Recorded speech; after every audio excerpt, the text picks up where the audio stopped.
माँ बाप को बच्चों को समय देना भी बहुत जरूरी है। माँ बाप का सहयोग कम मिलता है, वो माँ बाप का प्यार उनको कम मिलता है, बच्चे डिप्रेशन में आ जाते। अनएम्प्लॉयमेंट इतनी ज्यादा बढ़ गई है जिसके कारण बच्चों में डिप्रेशन आ गया है। हवा शुद्ध नहीं है, पर्यावरण इतना दूषित हो चुका है। हम पेड़ काटते हैं, उसके बदले में एक पेड़ लगाना भी चाहिए।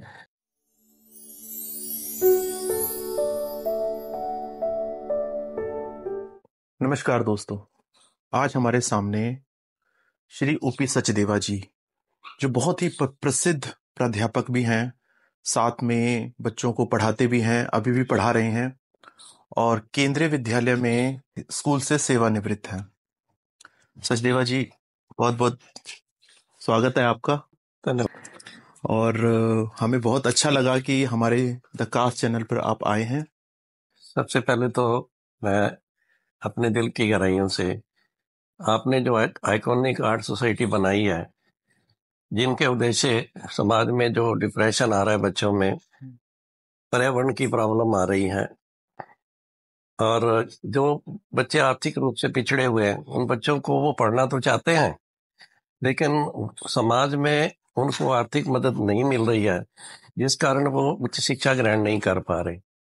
तो सबसे पहले तो मैं ये चाहूंगा कि मेरी तरफ से आपको कुछ आर्थिक सहयोग मिले, ताकि आप अपने जो आपने उद्देश्य रखे हैं उसमें कुछ सफल हो पाए। Thank you sir. आपने भी तो शिक्षा के क्षेत्र में अपने अनुभव देखे हैं कि पहले के समय में पढ़ाई कैसे होती थी। हमारे पास फैसिलिटी कम मिलती थी, स्कूल में उस समय बिजली की समस्या होती थी, घरों में भी प्रॉब्लम होती थी। तो उस समय की समस्या को देख के आपको क्या लगता है?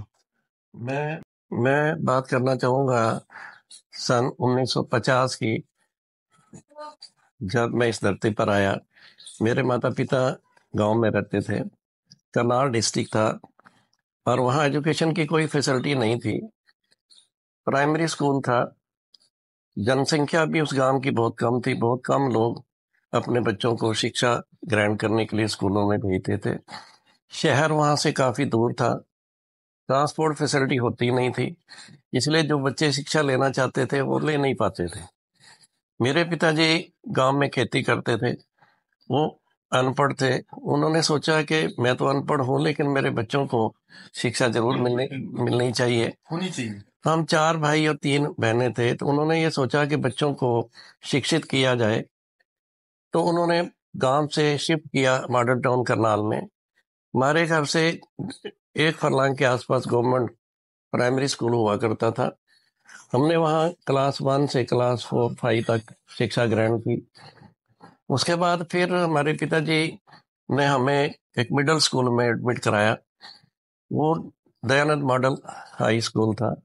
उसके प्रिंसिपल श्री आदरणीय मेलाराम जी विर्क, उनसे मेरे पिताजी मिलते रहते थे, और उनकी इच्छा थी कि मेरे बच्चे कुछ पढ़ लिख जाएं, तो इसलिए उन्होंने शहर में अपने परिवार को शिफ्ट किया।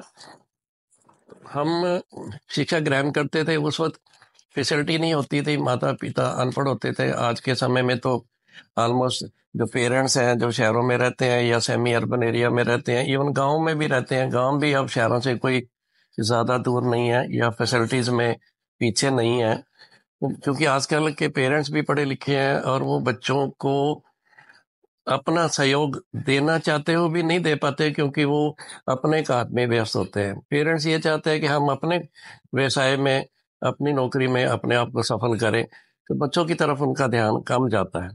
तो शहरों में तो खास तौर पे जहाँ पति पत्नी दोनों सर्विस करते हैं, उनके बच्चे तो बेचारे क्रचों में पलते हैं, तो वो इतना ध्यान नहीं दे पाते। और क्रचों का जो स्टैंडर्ड है वो भी इतना बढ़िया नहीं होता है।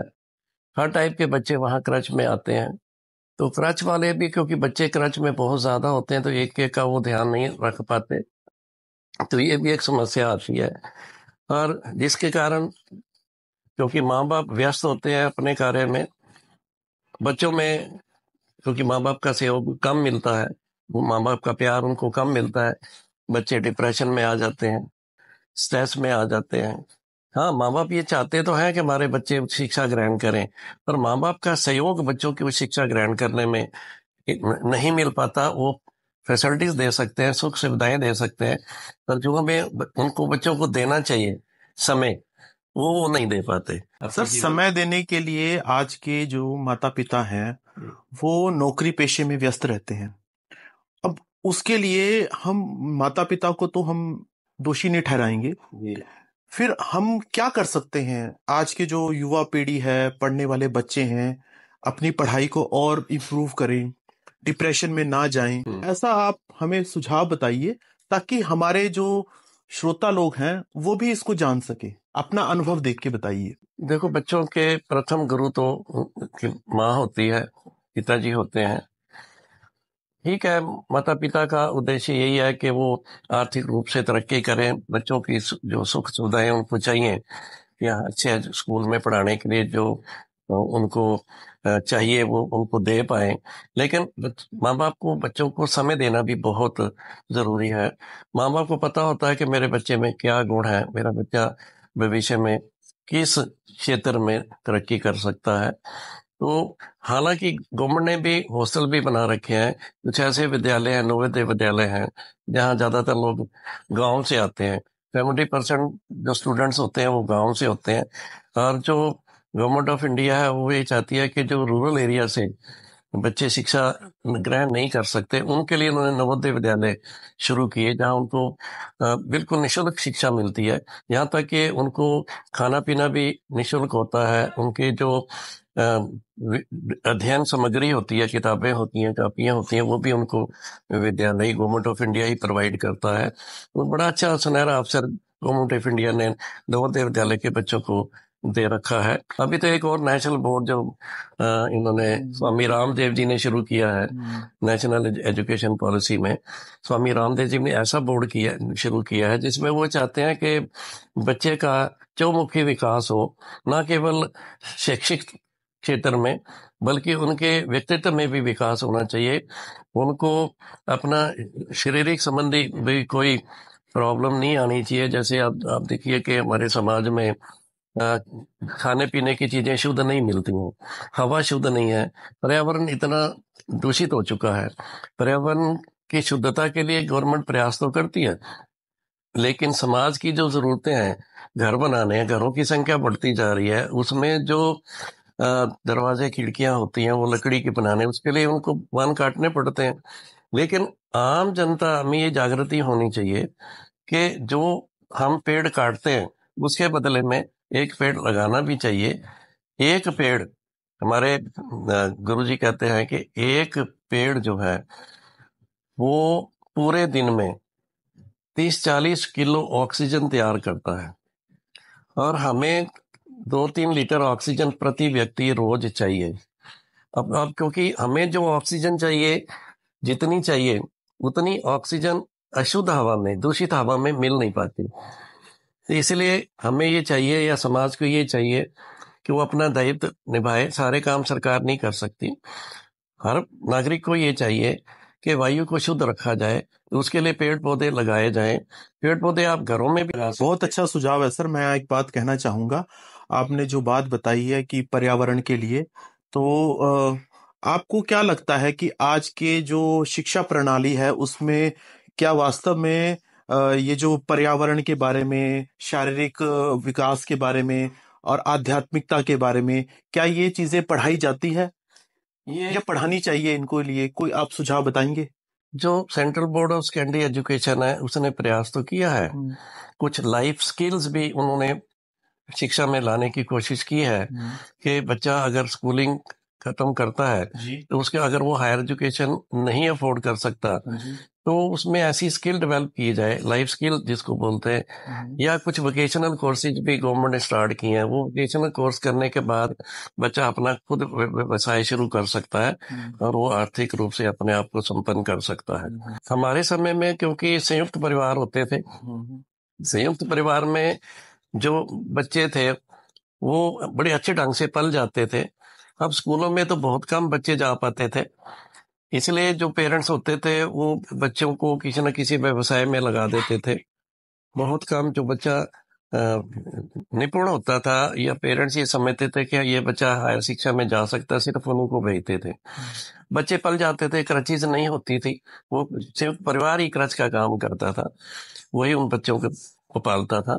आज क्योंकि न्यूक्लियर फैमिलीज हो गई हैं, परिवार में आप देखिए माँ बाप है, एक या दो उनके संतान है, और वो संतान एक या दो कम होने के कारण माँ बाप ने उनको इतना लाड प्यार दिया हुआ है, और गवर्नमेंट ने भी अंकुश लगा दिया है कि बच्चों को कहना कुछ नहीं है, डांट नहीं सकते बच्चों को। हालांकि अभी मैं पढ़ रहा था कि केरल साइड में गवर्नमेंट ऑफ इंडिया ने, रादर कोर्ट ने, माननीय जो हाई कोर्ट है, उसने कहा है कि भी टीचर अगर अनुशासन चाहता है तो उसके पास एक छड़ी तो होनी ही चाहिए, बिल्कुल, चाहे वो उसका उपयोग ना करे, लेकिन बच्चों के मन में ये थोड़ा डर रहता है कि हमारे अध्यापक के पास छड़ी है और जिसका काम यही है कि वो हमें अनुशासन में रखे। लेकिन सर छड़ी का जो आप बता रहे हैं, हमें लगता नहीं कि आज किसी स्कूल में ये छड़ी कोई पसंद करेगा, और पेरेंट्स भी इस चीज को अलाउ नहीं करेंगे।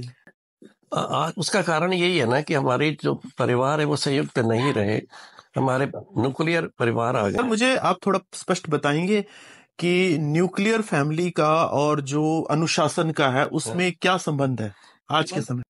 संबंध ये है कि देखो, घर में एक या दो बच्चे हैं, उनको इतना लाड चाव माँ बाप, क्योंकि जहाँ परिवार में हस्बैंड और वाइफ दोनों मान लीजिए नौकरी करते हैं, उनके पास बच्चों के लिए समय नहीं होता, वो बच्चों को सारी सुख सुविधाएं दे।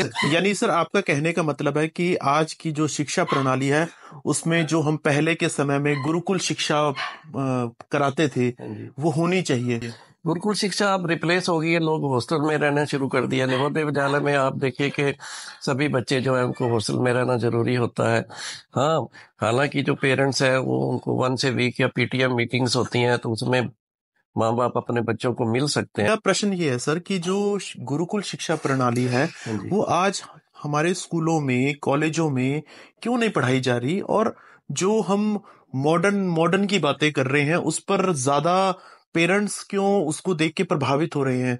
क्या आपको नहीं लगता कि जो पहले के समय में जो बच्चों को पढ़ाते थे पुरानी प्रकृति से जुड़ के बच्चों को बताते थे, हमें भी याद है कि हम नीचे बैठ के पढ़ते थे, हमारे टीचर डंडा लेके रखते थे लेकिन प्यार से भी हमें समझाते थे, अगर प्यार से नहीं समझा तो डंडा भी पड़ता था, साथ में हमें पर्यावरण का भी बताते थे। वो गुरुकुल पद्धति आप बताएंगे सर कि क्यों अभी आज के समय में पढ़ाई नहीं जा रही है गुरुकुल पद्धति के द्वारा? गुरुकुल पद्धति आज के समय में मुमकिन इसलिए नहीं है कि जनसंख्या बहुत ज्यादा हो चुकी है।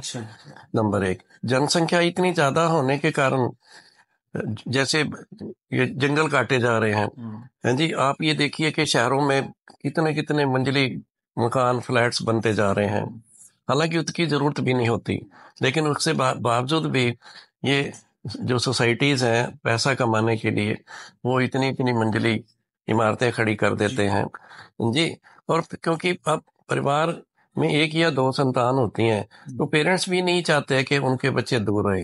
हालांकि आप देखिए समय ऐसा आ गया है कि ज्यादातर बच्चे हमारे हिंदुस्तान से, खासतौर पे पंजाब, हरियाणा, यहाँ से लोग बाहर विदेशों में जा रहे हैं। बिल्कुल जा रहे हैं सर। विदेशों में इसलिए जा रहे हैं कि यहाँ एजुकेशन तो स्प्रेड हो चुकी है, engineering college, medical college, school बहुत संख्या में बढ़ चुके हैं, लेकिन जो क्वालिटी एजुकेशन की होनी चाहिए वो यहाँ नहीं मिल पा रही। अनएम्प्लॉयमेंट इतनी ज्यादा बढ़ गई है जिसके कारण बच्चों में डिप्रेशन आ गया। बच्चे इतने स्किल्ड हैं, इंजीनियरिंग पास हैं, मेडिकली वो निपुण हैं, लेकिन उनको या तो गवर्नमेंट ऑफ इंडिया उनको सर्विस एम्प्लाई करे जी, एम्प्लॉयमेंट के सोर्सेज बढ़ाए, ताकि हमारे बच्चे जो ये ब्रेन ड्रेन हो रहा है, पढ़ लिख के यहाँ से है और अब काम दूसरे देशों के लिए कर रहे हैं, हालांकि वहां जाके वो इतने संतुष्ट नहीं होते क्योंकि वहां लाइफ इतनी हार्ड है, वहां एक एक सेकंड का वो फायदा उठाते हैं, उनको काम करना पड़ता है। हालांकि जब यहाँ से वो ट्रांसफर होके जाते हैं, उनकी इच्छा होती है कि हमने विदेश में जाना, चाहे ऑस्ट्रेलिया में जाना है, यूके में जाना है, यूएसए में जाना है, कनाडा में जाना है, न्यूजीलैंड में जाना है, जाते हैं, वहां जाके वो जीरो से अपनी लाइफ स्टार्ट करते हैं। और वहाँ के नियम जो है, पता नहीं कब गवर्नमेंट वहाँ के नियम बदल दे, कब सख्ती कर दे, कब ढील दे दे। बच्चों में अनसर्टनिटी रहती है और उनको पीआर मिलना या ग्रीन कार्ड मिलना या सिटीजनशिप मिलने के लिए बहुत समय लगता है। इतना समय कई बार बच्चे टॉलरेट नहीं कर सकते, डिप्रेशन में आ जाते हैं। आप थोड़ा मुझे बताएंगे कि जो लोग बाहर नहीं जाना चाहते हैं या जो जिनको पता है कि बाहर जाके भी उनका समय खराब होगा, वो यहाँ पर ही अपने देश में ही पढ़ाई करें, उनका अच्छा भविष्य हो, ऐसा आप सुझाव बताएं आज के युवाओं के लिए। एक तो जो हमारे यहाँ शिक्षा का प्रसार हो रहा है, प्रसार तो हो रहा है, प्रचार भी खूब हो रहा है, और वहाँ आपको अच्छे स्कूलों में, अच्छे कॉलेज में एडमिशन मिलना भी इतना इजी नहीं है। नहीं तो जो अच्छे स्कूल हैं बहुत महंगे हैं यहाँ स्कूलों में। यहाँ मैं, क्योंकि आप चंडीगढ़ में मेरा इंटरव्यू ले रहे हैं, मैं चंडीगढ़ की बात करना चाहूँगा। चंडीगढ़ में जो कुछ गिने चुने स्कूल हैं इतने महंगे हैं कि एक आम आदमी उसको अफोर्ड नहीं कर सकता।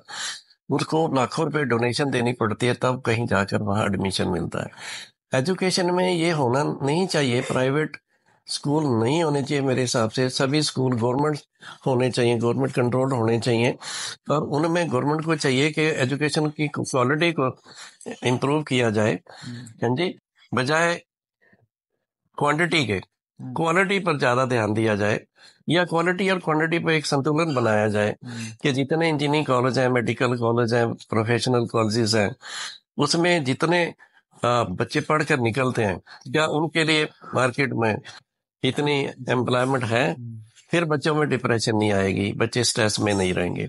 ना केवल बच्चे, पेरेंट्स भी जो इतना पैसा खर्च करते हैं, महंगे महंगे स्कूलों में, कॉलेज में पढ़ाते हैं, और जब वो देखते हैं कि मेरा बच्चा पढ़ लिख कर भी बेरोजगार है, हाँ जी, उसका कमाई का कोई साधन नहीं है, और आर्थिक रूप से अभी भी वो माँ बाप के ऊपर डिपेंड कर रहा है, तो वो भी फ्रस्ट्रेशन में आ जाते हैं। वो भी फिर इस एजुकेशन जो पॉलिसी है गवर्नमेंट ऑफ इंडिया की, उसको थोड़ा सोचते हैं कि ये ठीक नहीं है, इसमें सुधार होना चाहिए। स्वामी रामदेव जी ने ये कोशिश किया है कि नेशनल बोर्ड बना के जिसमें सर्वांगीण विकास हो, बच्चे के व्यक्तित्व का पूर्ण विकास हो, ना केवल शैक्षणिक। बच्चा जो है एक स्वतंत्र हो जाए, जैसे एजुकेशन पूरी करे, समाज में जाए, समाज के लिए वो उपयोगी हो, समाज पे वो बोझ ना बने। जी, कई ऐसे कॉलेजेस हैं जिन्होंने अब समाज की जरूरत को देखते हुए, देश की समाज जरूरत को देखते हुए, उन्होंने ये कहा है कि हमारे जो बच्चे पास आउट होते हैं इंजीनियरिंग कॉलेज या मेडिकल कॉलेज से या किसी भी वोकेशनल कॉलेज से, वो जॉब सीकर ना बने, वो जॉब गिवर बने, यानी है ना? बिजनेस में। हाँ, हाँ, वैसा पॉसिबल है व्यवसाय में। तो गवर्नमेंट ऑफ इंडिया को चाहिए कि लघु उद्योग या बड़े बड़े उद्योग, हाँ जी, स्थापित किए जाएं, हर स्टेट में स्थापित किए जाएं, ताकि जो बच्चा क्वालिफाइड है वो अपने स्टेट में ही अपना एजुकेशन जो उसने ग्रहण किया उसको अब उसकी उपयोगिता अपने स्टेट के लिए दे सके। हाँ, जो नेबरिंग स्टेट्स हैं हमारे पूरे भारतवर्ष में, जो स्टेट्स हैं, वो स्टेट में बच्चों के एजुकेशन का एक्सचेंज होना चाहिए, ताकि एक स्टेट से दूसरे स्टेट में जब बच्चा जाए अपने फील्ड में, हाँ जी, और उसी फील्ड में वो दूसरी स्टेट में जाता है, वहां जाके उसका कल्चर देखता है, उनका रहन सहन देखता है, खान पान देखता है, कुछ सीखता है, कोई सिखाता है। एक्सचेंज होना चाहिए। ऐसे नवोदय विद्यालय में होता है, नवोदय विद्यालय में कुछ % बच्चे हर साल एक नवोदय विद्यालय से दूसरे नवोदय विद्यालय में एक्सचेंज होते हैं, ताकि वो वहाँ के नवोदय विद्यालय की जो भी प्लस माइनस है उनको देख पाए, उनसे कोई सीख पाए, और जो इनमें प्लस पॉइंट है वो उनको सिखा पाए। ऐसा होना चाहिए। सर, मेरा एक प्रश्न है, काफी देर से मैं सोच भी रहा था कि सरकारी स्कूलों में हम चाहते हैं कि हमारा बच्चा प्राइवेट स्कूल में पढ़े और नौकरी हम सरकारी चाहते हैं। हाँ जी, क्या कहेंगे इसके बारे में? देखो, जो सरकारी स्कूल है, अगर उनकी क्वालिटी को मेंटेन किया जाए, उनके रिजल्ट्स या उनसे पास आउट जो बच्चे हैं उनकी पर्सनालिटी इतनी डेवलप की जाए कि लोग प्राइवेट स्कूलों में, महंगे स्कूलों में जाना पसंद ही ना करें। और जैसे अभी जो समय चल रहा है सरकारी स्कूलों में, वो क्या कारण है कि सरकारी स्कूल में लोगों का रुझान कम हो रहा है? कई सभी सरकारी स्कूल एक जैसे नहीं है। यहाँ हमारे स्थानीय कई स्कूल ऐसे हैं जिन्होंने कम्पीट किया है, नवोदय विद्यालय को भी पीछे छोड़ा है, केंद्रीय विद्यालय को भी पीछे छोड़ा है जी।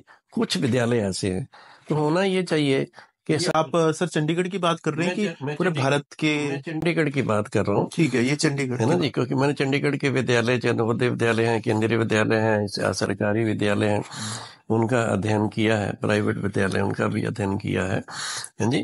कई प्राइवेट विद्यालय मैंने ऐसे देखा, नाम है, ब्रांड है, लेकिन क्वालिटी नहीं है। लोगों की क्रेज है, अच्छा ये दिल्ली पब्लिक स्कूल है, ये सेंट एंड स्कूल है, या जो भी सीक्रेट हार्ट स्कूल है, या जो भी जॉन स्कूल है, जो बड़े नॉमिनेटेड, जो अपने आप को जिनके नाम होते हैं, जहाँ एडमिशन मिलना मुश्किल होता है, वहाँ का प्लस पॉइंट सिर्फ यही होता है कि वहाँ बच्चे को अपनी पर्सनैलिटी को डेवलप करने के लिए इतने इतने मंच दिए जाते हैं।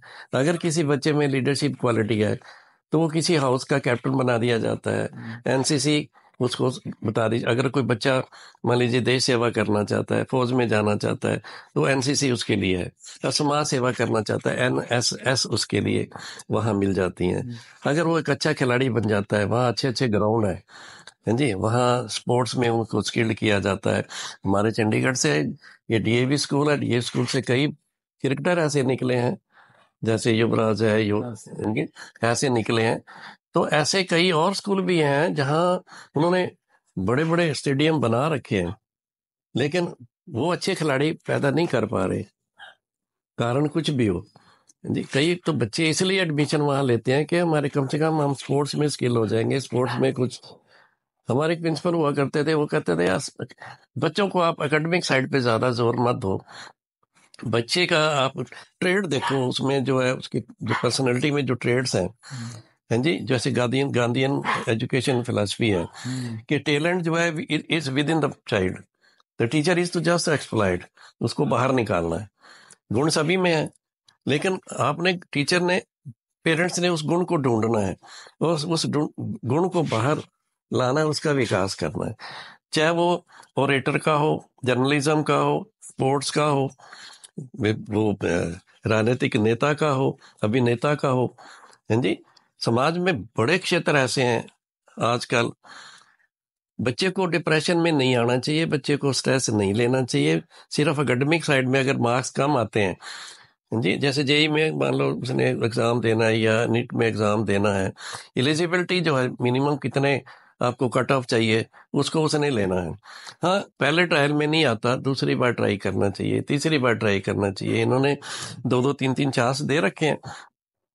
सिविल सर्विसेज है जी, जो बच्चे आर्ट्स में ज़्यादा जाते हैं वो सिविल सर्विस में ट्राई कर सकते हैं। यूपीएससी आप क्वालिफाइड हो तो यूपीएससी में आप एग्ज़ाम दे सकते हैं। तो आपको एफर्ट्स तो करने पड़ेंगे किसी फील्ड में भी। आज समय एक्सपर्टाइजेशन का है, आज समय एक्सेलेंस का है। आज क्योंकि एआई आ रहा है, एआई के आने से जो बच्चे डिग्री होल्डर हैं, कितनी बढ़िया डिग्री उनके पास क्यों ना हो, कितने हाईली क्वालिफाइड वो क्यों ना हो, है जी, एआई इनको रिप्लेस कर रहा है। आने वाले समय में इतनी अनएम्प्लॉयमेंट आ जाएगी, तो आज के युवा वर्ग को ये सोचना पड़ेगा, जो अपने आप को इस वक्त डिग्रियां लेके अपने आप को स्किल्ड वर्कर सोच रहे हैं, और एआई के आने से ये सब बेकार हो जाएंगे, डिग्री काम नहीं आएंगी।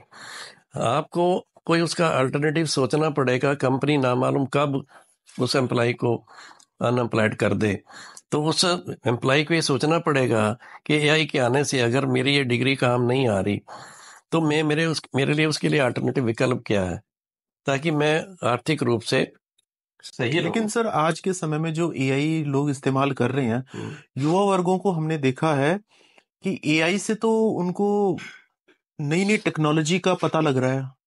लोग ज्यादा, मुझे लगता है कि शायद उनको ज्यादा कुछ सीखने को भी मिल रहा है। वो एआई सारा मैकेनिकल होगा, मैनुअल नहीं होगा ना, वो आदमी को रिप्लेस करेगा। हाँ, ये तो अब हमारे समय में कंप्यूटर नहीं होता था, और एम्प्लॉइज कितने होते थे, किसी भी ऑफिस में चले जाओ, बैंक्स में चले जाओ, आज बड़े से बड़े बैंक में आप जाइए, कितने लोग हैं वहाँ, सारे कंप्यूटर ने रिप्लेस कर दिया उनको, उससे हम अनएम्प्लॉयमेंट बढ़ी है। तो मेरा कहने का मतलब यह है कि एआई के आने से जो डिग्री होल्डर हैं, या तो वो स्किल्ड हो, एक्सेलेंट हो अपने फील्ड में, वो तो टिके रहेंगे। लेकिन जो डिग्री के बेस पे जिन्होंने एम्प्लॉयमेंट ली है, एआई के आने से वो डिग्री उनके काम नहीं आने वाली। उनको इस समय सही समय है, वो विकल्प सोचें कि हम क्या करें। उनको कोई ना कोई साइड, जो मान लो साइड में जो काम वो कर सकते हैं, उसके लिए उनको तैयारी करनी चाहिए और तैयार रहना चाहिए। और सर मेरा आपसे एक और प्रश्न था कि जो आपने बताया कि बच्चे डिप्रेशन में रहते हैं, उनके लिए आपने कुछ अपने विचार बताएंगे कुछ? डिप्रेशन का कारण क्या है? डिप्रेशन का कारण है अनएम्प्लॉयमेंट। डिप्रेशन का कारण है आप किसी चीज के लिए आशावादी हैं और वहां से वो आपको सफलता नहीं मिलती, आप निराशावादी हो जाते हैं, आप डिप्रेशन में आ जाते हैं। कंपटीशन इतना बढ़ चुका है, अब जब compete करते हैं, लाखों की संख्या में लोग अप्लाई करते हैं, चाहे जेई का एग्ज़ाम हो चाहे नीट का एग्ज़ाम हो, उसमें सफल कितने होते हैं? आप एक सीए हैं, आप ये देखिए सीए का जो रिजल्ट आता है वो कितने परसेंट आता है? पहले 10% आता था और क्वालिटी इंप्रूव करने के लिए अब उन्होंने 5% रख दिया है जी। तो जो 5% क्वालिफाई करते हैं और जो 95% क्वालिफाई नहीं कर सकते, और वो जब जो 5% क्वालिफाई कर चुके हैं उनसे कंपेयर करते हैं, तो बट नेचुरल है वो डिप्रेशन में आते हैं। ऐसे मैंने एक केस देखा, एक ग्रुप है, मान लीजिए 4-5 लड़कियां हैं, वो सारे एक ही मेंटर से वो ट्रेनिंग ले रहे हैं। एग्जाम दिया, 4 क्लियर कर गई, 1 क्लियर नहीं कर पाई, 2 पेपर से रह गई, डिप्रेशन में आ गई, पेरेंट्स परेशान हो गए। हालांकि पेरेंट्स ने उनको पॉजिटिव एनर्जी देने की कोशिश करी, कोई बात नहीं, अगला ट्रायल है उसमें कर लेंगे, 2 ही तो पेपर रह गए, आपने इतने पेपर तो क्लियर कर ले। आप वो क्यों नहीं सोचते कि मैंने इतनी सक्सेस ले ली है जी? जब लेकिन वो कंपेयर करते हैं, मेरा साथी वो देखो वो कर गया, मैं नहीं कर पाई। तो ये भी एक कारण है डिप्रेशन का। कंपटीशन जो है वो बहुत बड़ा कारण है। फ्यूचर जो है, अनएम्प्लॉयमेंट होने के कारण बच्चों को अपना फ्यूचर भी बड़ा असुरक्षित लगता है, उसके कारण भी वो स्ट्रेस में आ जाते हैं। फिर आजकल जैसे बोर्ड की परीक्षाएं चल रही हैं, और जब बोर्ड की परीक्षाएं चलती हैं तो फिर प्रेस वाले रिजल्ट भी पूछते हैं, हाँ भाई पेपर कैसा लगा आपको, पेपर ये।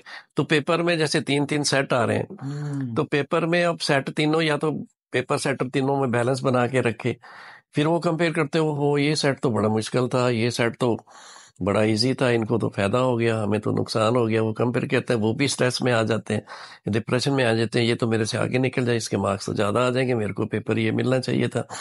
तो क्या उसमें यूनिफॉर्मिटी यूनिफॉर्मिटी, हाँ। लेकिन ये 3 सेट इसलिए बनाए जाते हैं कि नकल को रोका जाए। हालांकि तीनों सेट में काफ़ी क्वेश्चन ऐसे होते हैं जो तीनों पेपर्स में सेम होते हैं, लेकिन उनका सीरियल नंबर आगे पीछे किया जाता है। तो सीरियल नंबर आगे पीछे करने से बच्चे असेस कर लेते हैं कि अभी पेपर तो ऑलमोस्ट सेम है, 80% 90% तो सवाल वही हैं जी, लेकिन सीटिंग अरेंजमेंट ऐसा होता है, पेपर के सेट अलग अलग बनाए जाते हैं, कॉपिंग ना हो।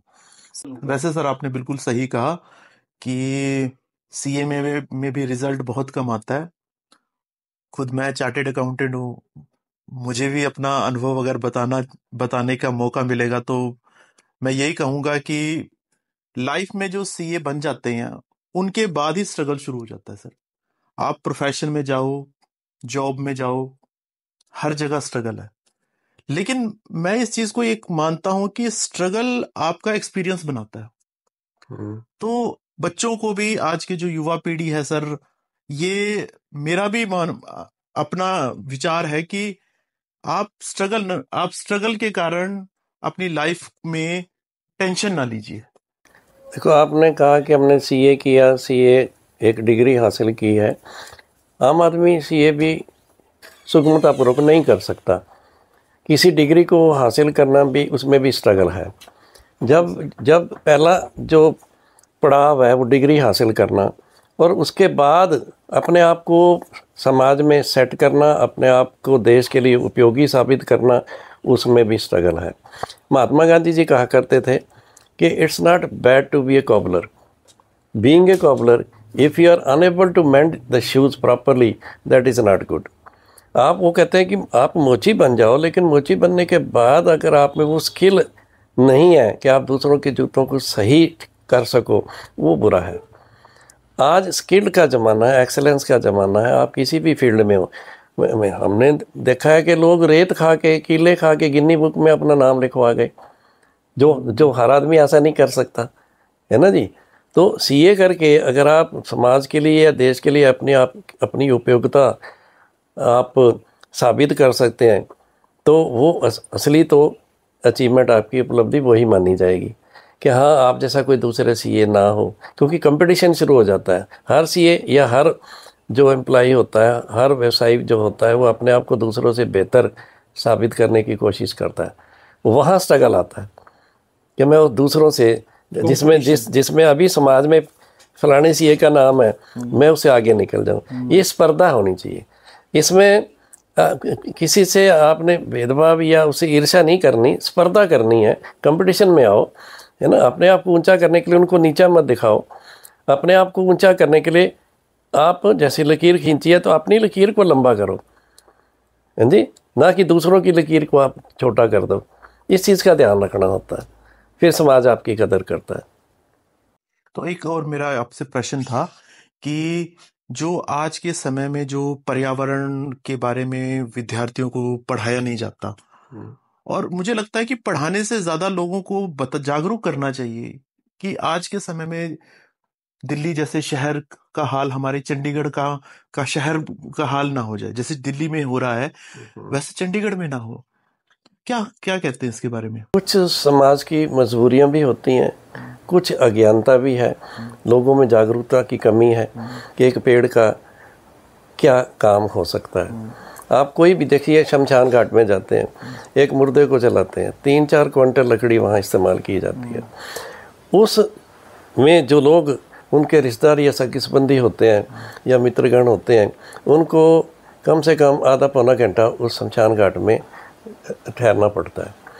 और उधर आप देखिए कि वो शमशान घाट में कितने मुर्दे एट ए टाइम जल रहे होते हैं और उनसे कितनी राख और ऐश निकल रही होती है, कई गैसें निकल रही होती हैं। अगर वो लाश जिसको जलाया जाता है, अगर वो बीमारी से ग्रस्त होती है, तो उसको जलाने के लिए लकड़ी भी ज़्यादा ज़रूरत पड़ती है। वातावरण वहाँ अशुद्ध हो जाता है।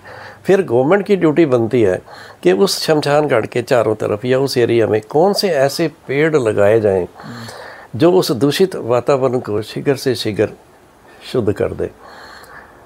अब पेड़ वहाँ, धार्मिक पेड़ तो लग नहीं सकते, तुलसी का पेड़ नहीं लग सकता, पीपल का पेड़ नहीं लग सकता, बरगद का पेड़ नहीं लग सकता, लेकिन कुछ और पेड़ ऐसे हैं जो बॉटनी की जानकारी, वनस्पति की जानकारी रखते हैं, हाँ जी, उनकी सहायता ली जाए। और ये जैसे अशोका ट्री है, अशोका ट्री बड़ा डेंस ट्री होता है, और हमारी जो सड़कें हैं वो इंटरनेशनल लेवल की नहीं है। जब वाहन चलते हैं तो धूल उठती है। इवन घरों में भी जब झाड़ू दे रहे होते हैं तो डस्ट उठती है। झाड़ू देने वाला भी कभी मास्क नहीं लगाता, और उस कमरे में दूसरा बैठा सज्जन भी मास्क नहीं लगाता। उसको पता नहीं लगता कि हम जो दूषित वातावरण में रह रहे हैं जी, तो उससे कैसे बचा जाए। तो वहाँ ये शमशान घाट में या सड़कों के दोनों तरफ ऐसे वृक्ष लगाने चाहिए कि जब वाहन वहाँ से चलते हैं, धूल उड़ती है, तो पेड़ ऐसे डेंस होने चाहिए कि उस धूल को एकदम शोषित कर लें, ताकि वो डस्ट जो है वो वातावरण में ना ज़्यादा देर तक रहे, है ना जी। इस चीज़ का भी गवर्नमेंट को ध्यान रखना चाहिए कि किस जगह किस वृक्ष की ज़्यादा उपयोगिता है।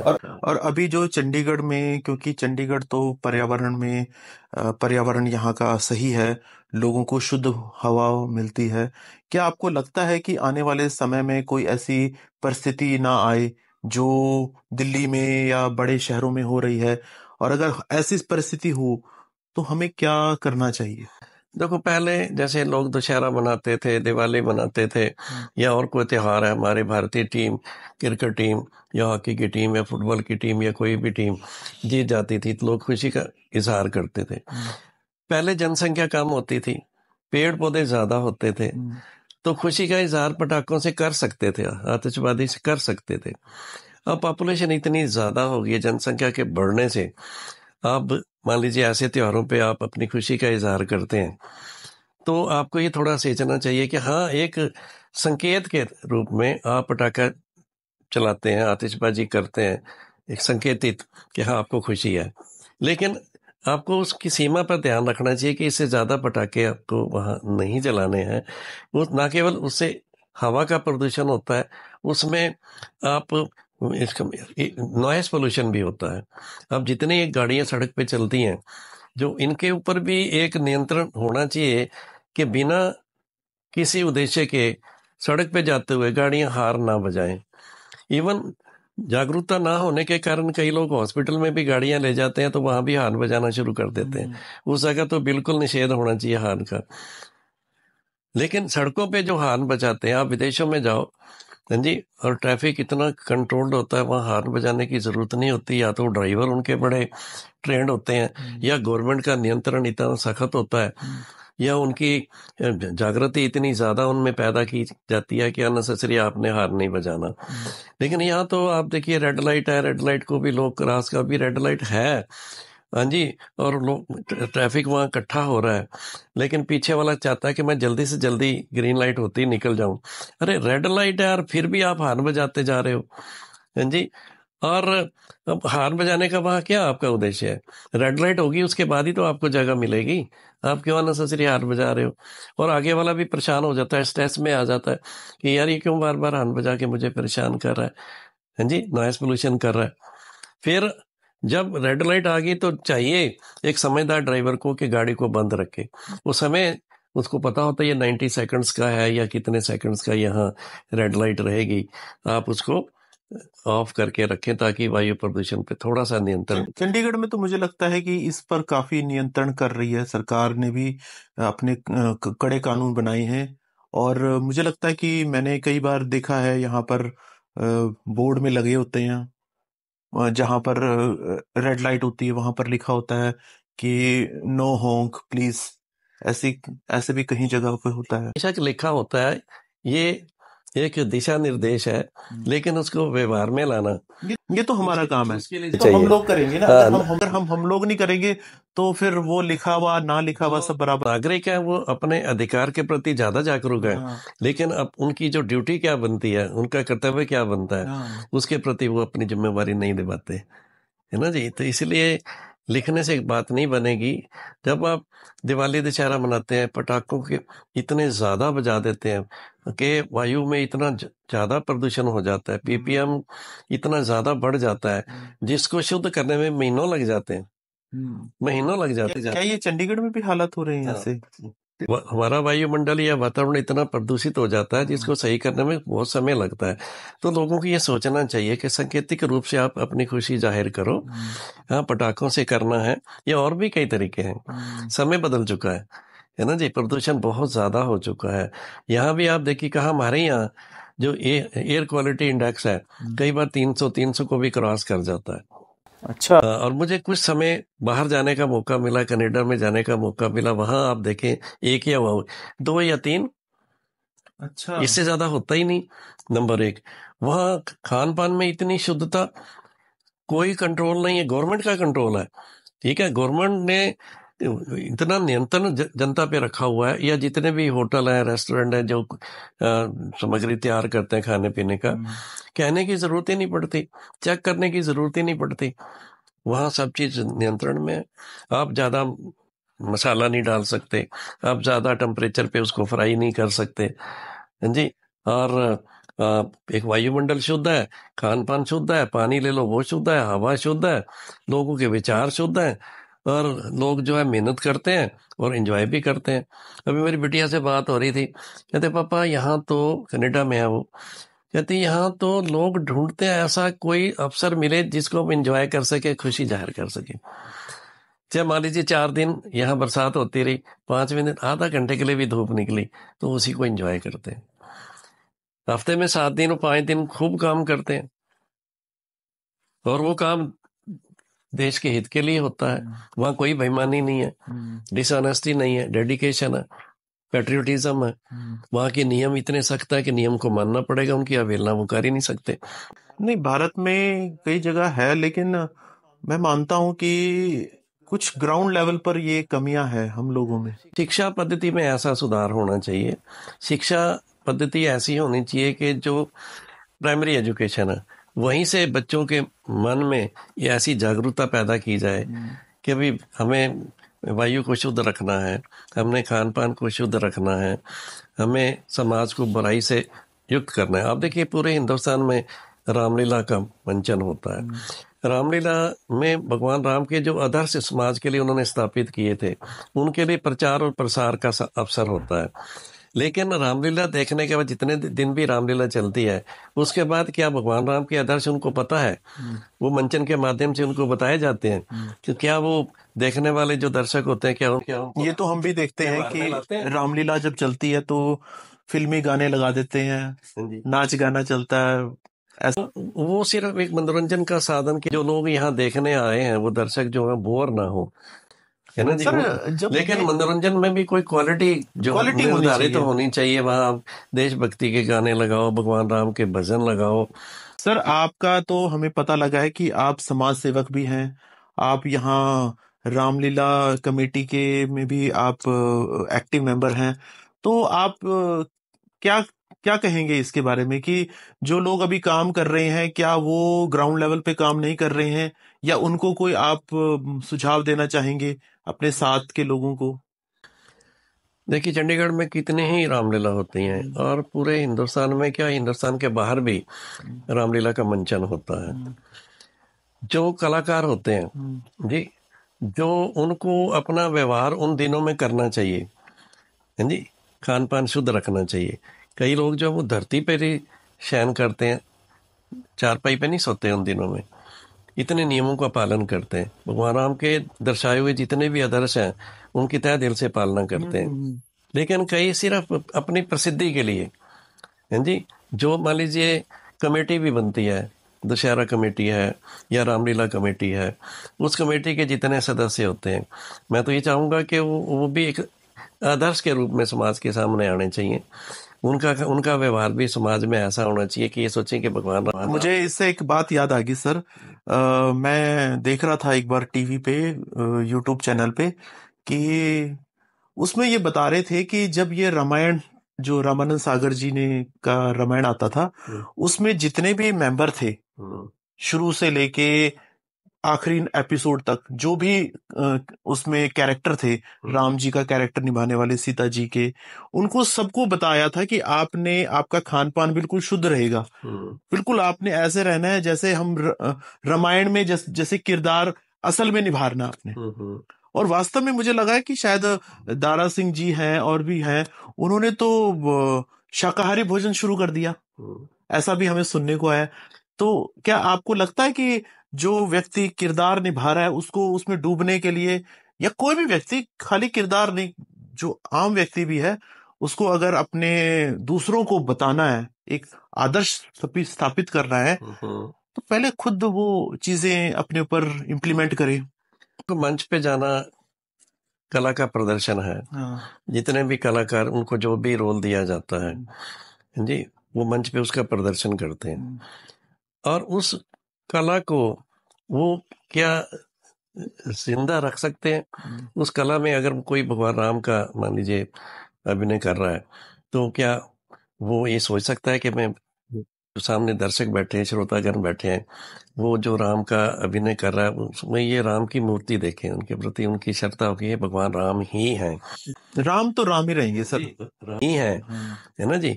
मैंने ऐसे कई बार देखा, शेक्सपियर एक बार मंच पे अपना अभिनय कर रहे थे। अभिनय क्या था कि वो एक लड़की के पीछे भाग रहे थे, जो कि समाज के लिए वो बाधित था। ये ऐसा नहीं होना चाहिए। आम लोगों ने सोचा कि यार ये तो हकीकत है। उन्होंने उनको कैरेक्टर में डूब गए पूरी तरह से। उन्होंने अभिनय को एक जिंदा कर दिया उस कला में। तो लोगों ने सोचा कि ये गलत है, लोगों ने उनके ऊपर मंच पर ही टमाटर पत्थर फेंकने शुरू कर दिए। अच्छा। हाँ, और वो इतने खुश हुए कि मेरे अभिनय को लोग ये सच्चाई समझ बैठे हैं। ऐसा होना चाहिए, जो बिल्कुल, है ना जी। तो जो भी उनको रोल मिलता है, वो ये सोचें कि हम उसी रूप में देखते हैं। हम यहाँ जाते हैं, दशहरा जैसे होता है, जो कलाकार हैं, लाखों की भीड़ में यहाँ चंडीगढ़ सेक्टर 46 का दशहरा कमेटी द्वारा जो दशहरा प्रदर्शन किया जाता है, वो नंबर 1 माना जाता है। हाँ, सुना पीछे उन्होंने सिल्वर जुबली मनाई, अब इस बार उनका 27वां साल होगा। 25 साल से हम जो दशहरा में झांकियां निकलती हैं, उनके जो कलाकार होते हैं, मैं खुद यहाँ अपने घर में उनको सजाता हूँ, संवारता हूँ, और फिर वो शोभा यात्रा के लिए निकलते हैं। जब वो परिक्रमा कर रहे होते हैं दशहरा ग्राउंड में, और उसके बाद जब दशहरा का समापन होता है, उन कलाकारों को, विशेष रूप से जो भगवान राम बनते हैं या हनुमान जी बनते हैं, उनको उस भीड़ में लाना, अपने घर तक वापस लाना इतना मुश्किल हो जाता है। लोग उन रास्ते में सोचते हैं और ये वाकई भगवान राम चरण स्पर्श करते हैं। जो बुजुर्ग माताएं बहनें, वो भी आप देखें उनसे आशीर्वाद लेने की कोशिश करते हैं, उनके हाथों से प्रसाद ग्रहण करने की कोशिश करते हैं। वो भूल जाते हैं कि ये इंसान है, वो ये सोचते हैं ये राम ही वो है। तो सर एक भावना होती हाँ, है। ये हनुमान जी ही हैं, है ना जी, क्योंकि उन्होंने उस रूप में उनको देखा होता है। उनका जो अभिनय है वो ऐसा होता है कि ये अभिनय नहीं है, ये व्यवहारिक रूप में भी आया हुआ है। तो इसलिए, और कई सालों तक उनका इम्प्रेशन रहता है। यहाँ एक हमारे कलाकार थे जिनको हम 3-4 सालों से राम बनवाते थे, तो आज भी वो कहीं समाज में किसी सेक्टर में घूम रहे होते हैं, जिन्होंने उनको देखा होता है, तो वो अभी भी उनको यही सोचते हैं कि भगवान राम ही उनके चरण में उनका तो स्पर्श फिर करते हैं, उनकी उनका तरफ भाव आशीर्वाद बन जाता है। हाँ, वो भाव उन्होंने पैदा कर दिया अपनी कला में, अपने। सर एक चीज और भी है, आप अध्यात्म से भी काफी जुड़े हो, आपने काफी सेवा भी की है, मंदिरों में भी आप काफी एक्टिव मेंबर हो। तो आपको क्या लगता है कि अध्यात्म का असली में मतलब क्या होता है? अध्यात्म धर्म से आगे है। अच्छा। अध्यात्म में विज्ञान फेल हो जाता है। अध्यात्म में कई चीजें ऐसी होती हैं जो विज्ञान उसकी व्याख्या नहीं कर सकता। अच्छा। हाँ, तो ये धर्म से आगे है अध्यात्म। अध्यात्म भगवान की तरफ बढ़ने का धार्मिक होने से अगला स्टेप है। इसमें अध्यात्म, हर आदमी अध्यात्म नहीं हो सकता। उसको अगर गुरु की दक्षिणा, जो गुरु दीक्षा मिली है, और वो दीक्षा में जो नियम बताए गए हैं, अगर उनका वो पालना करता है, हाँ जी, गुरु के कहने के अनुसार चलता है, तो वो कहते हैं कि भगवान, इंसान भगवान बन सकता है, बने हैं। अब जो यहाँ प्रकट हुए, इंसान के रूप में प्रकट हुए। भगवान राम भी इंसान के रूप में आए, भगवान कृष्ण ने भी अवतार लिया तो एक इंसान के रूप में लिया, गुरु नानक देव जी आए, बौद्ध आए, ईसा मसीह आए, मोहम्मद आए, हैं जी, जैन धर्म के आए, तो सब ने एक इंसान के रूप में। लेकिन भगवान के जो गुण है वो अनंत है, उनकी कथा अनंत है, उनमें गुण अनंत है। उनके अनंत गुणों में अगर एक इंसान 1-2 गुण भी ले ले और सही मायनों में उस रास्ते पे चले, तो वो समाज में पूजनीय हो जाता है। महात्मा गांधी को राष्ट्रपिता क्यों कहते हैं? महात्मा गांधी ने अहिंसा और सत्य, ये 2 गुण उन्होंने भगवान के अनंत गुणों में से ले लिए, तो समाज में पूजनीय हो गए। ना केवल हिंदुस्तान में, बाहर के लोग भी उनकी जो फिलॉसफी है उसको मानते हैं। एजुकेशन पॉलिसी है, गांधीयन फिलॉसफी ऑफ एजुकेशन है कि talent is within the child, the teacher is just to exploit, उसको बाहर निकालना है। ये उनकी एजुकेशन पॉलिसी है। सो अध्यात्म बहुत ऊंचा पद है धर्म के रास्ते पे चलना। धर्म का मतलब यही है कि आप मर्यादा में रह के कोई भी कार्य करो, मर्यादा में रह के करो, मर्यादा का उल्लंघन ना करो, यही धर्म है। और जो धर्म और की बात हम करते हैं, वो क्या किसी खास संप्रदाय से संबंधित है, खास रिलीजन से संबंधित है? नहीं, इसका जात पात से या किसी धर्म से कोई संबंध नहीं है। धर्म का मतलब ये होता है कि आपके जो मर्यादा में रह के किसी कार्य का पालन करना, वही धर्म है। धर्म का मतलब यह है कि आपके विचारों से, आपके किसी भी कार्य से दूसरा का मन ना दुखे, यही धर्म है। वो धर्म कहा जाता है ना? तो सभी धर्म यही कहेंगे। सभी धर्मों में एक चीज वही है कि भगवान एक है, जी, ईश्वर एक है। आप किसी भी धर्म की बात कर लो, आप सिख धर्म की बात कर लो, वो क्या करते, एकम ओम, एक ओमकार, है जी। आप हिंदू धर्म की बात कर लो, ओम का उच्चारण करते हैं। आप मुस्लिम धर्म की बात कर लो तो वो बोलते हैं अल्लाह अकबर, इसमें भी ओम का नाम ही आता है। तो कहने का मतलब यह, जो भी कार्य आपको दिया है उसको निष्ठापूर्वक करो, मर्यादा में रह के करो, यही धर्म है। तो आपका तो अनुभव हमें सुनने को भी मिला है, और हमें लगता है कि इसके आगे अगर हम बात करना शुरू करेंगे तो ये कभी खत्म नहीं होगी, जो अध्यात्म की आप बात कर रहे थे। और साथ में सर, आपको नहीं लगता कि जो हम आज के जो युवा पीढ़ी है वो अध्यात्म की तरफ कम उनका हो रहा है रुझान, क्या कारण? देखिए, युवा पीढ़ी को पहले तो संस्कार घर से मिलते हैं। अगर उनके माँ बाप धार्मिक है, आध्यात्मिक है, वो पुण्य कार्य में लगे हुए हैं, समाज सेवा में लगे हुए हैं, देश की सेवा में लगे हुए हैं, तो बच्चे उनसे सीखते हैं। जैसे अभी आपने कहा कि गुरुकुल होना चाहिए, परिवार से अलग बच्चा रहता है शिक्षा ग्रहण करने के लिए, तो फिर वो गुरु के वातावरण में रहता है तो गुरु से शिक्षा ग्रहण करता है। हाँ जी, तो गुरु के जो संस्कार उनमें दिए जाते हैं तो उसको अनुसार उसको चलना पड़ता है। अब हमारे समाज में जो एजुकेशन सिस्टम है वो बच्चे को आर्थिक रूप से तो संपन्न कर देती है एजुकेशन, कि आप पढ़ लिख कर आप कमाई कर सकते हैं, लेकिन एक आदर्श व्यक्ति बनना, हाँ जी, पूरे समय जो आयु आपको मिली है उसमें मर्यादित रहना, किसी लालच में ना आना, अपने जो उनकी वैल्यूज हैं उनको आप सुरक्षित रखना, उनको बिकने नहीं देना, हाँ जी, अपने आप को ईमानदार रहना, देश के प्रति एक एक कार्य आपका देश की भलाई के लिए होना चाहिए, समाज कल्याण के लिए होना चाहिए। ऐसा करने के लिए जैसे अब रामलीला का मंचन होता है तो माँ बाप को चाहिए कि बच्चों को रामलीला दिखाने के लिए अपने बच्चों को ले जाएं, बचपन से ही ले जाएं। समाज हमारा बढ़ चुका है, कितने ही धर्म है, कितने ही धर्म गुरु हैं, उन्होंने पूरे समाज को बांट रखा है। जैसे डॉग्स होते हैं तो कई डॉग ऐसे होते हैं जो पालतू होते हैं, वो पटा बांध दिया कि ये इसका डॉग है। इसलिए समाज भी हमारा कई कई हिस्सों में बढ़ चुका है कि हम फलाने गुरु के शिष्य हैं, फलाने गुरु के शिष्य हैं, फलाने गुरु के शिष्य हैं। सभी गुरु एक ही बात बताते हैं कि मर्यादा, हाँ, मर्यादा में रह के अपना कार्य करो। जो उन्होंने शिक्षा दी है, जो आदर्श उन्होंने आपके सामने रखे हैं, आप उन पे चलते रहो। आपकी जो जीवन शैली अब नियमित तो होनी चाहिए, रेगुलर होनी चाहिए। जो भी आप करते हैं, मान लीजिए मंत्रोच्चारण भी करते हैं, मंत्रों में बड़ी ताकत है। आप कोई भी मंत्र सिद्ध कर लो। हमारा शरीर क्या है कि यंत्र है, उसमें आप मंत्र डाल दो, कोई भी यंत्र प्लस मंत्र बन गया तंत्र। जो तांत्रिक है वो मंत्र सिद्ध करते हैं। यंत्र आपके पास है, मंत्र आपने डालना है। मंत्र डालने का मतलब एक कोई भी मंत्र आपने सिद्ध करना है। हर मंत्र का ये उद्देश्य होता है कि इस मंत्र के उच्चारण से आपको किस चीज की सिद्धि होगी, है ना जी। आप परमात्मा को सिद्ध करना चाहते हैं, आप परमात्मा को अपने वश में लाना चाहते हैं, या आपका कोई और उद्देश्य है। हर मंत्र कितने लाखों उसके बारे में तो हम कहने लगे तो पूरा समय हम उसकी व्याख्या करते रहेंगे, लेकिन खत्म नहीं हो पाएगा।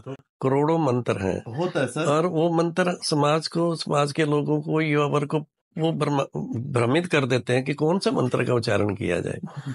इनमें से कौन सा मंत्र जो है हमारे व्यक्तित्व का विकास कर सकता है, हमें एक आदर्श व्यक्ति बना सकता है, उसका चुनाव करना बड़ा मुश्किल है। हम तो कहते हैं कि मंत्र चाहे आप पढ़ो ना पढ़ो, लेकिन दया का मंत्र, दूसरों के लिए प्रेम का मंत्र, ये सबसे बड़ा मंत्र है। आपकी वाणी से किसी को कष्ट नहीं होना चाहिए, कष्ट ना हो, यही धर्म है, बुरा ना हो, यही धर्म है, यही मंत्र। बहुत अच्छा लगा सर आपका जो हमने पॉडकास्ट किया, हमें ज्ञान भी मिला, कुछ हमें सीख भी मिली, और अनुभव भी आपके बड़े ही हमें सीखने को मिले कि आपने अपने जीवन में संघर्ष भी बहुत देखे थे, और रिजल्ट के बारे में भी आपने बताया। बच्चों का रिजल्ट कोई मैटर नहीं करता है। बहुत बहुत धन्यवाद सर आपका।